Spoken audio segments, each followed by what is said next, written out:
ইরানের মিসাইল একটার পর একটা আঘাত আঘাত আনতেছে ইসরায়েলে। তার মধ্যে আবার ইরান বলেছে যে তাদেরকে নিশ্চিহ্ন করে দেবে।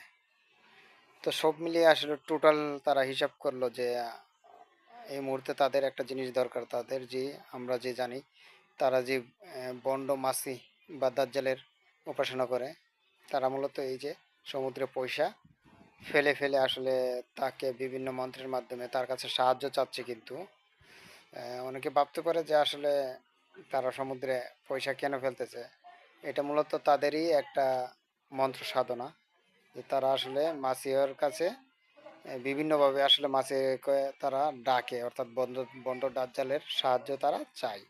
তো তাদেরকে মূলত শয়তান এবং বন্ড দাজ্জাল বিভিন্ন কুপরামর্শ দেয়, যার কারণে তারা এই রিচুয়ালগুলো করে। এটা একটা রিচুয়ালই বলতে পারেন তারা, কারণ তারা বিপদে বিপদে পড়লে এটা এমনটা করে। যেরকম লাল বাছুর পুড়িয়ে কিছুদিন আগে তারা তাদের ভূমিতে ছড়িয়ে ছিটিয়ে দিয়েছিল তার ছাই,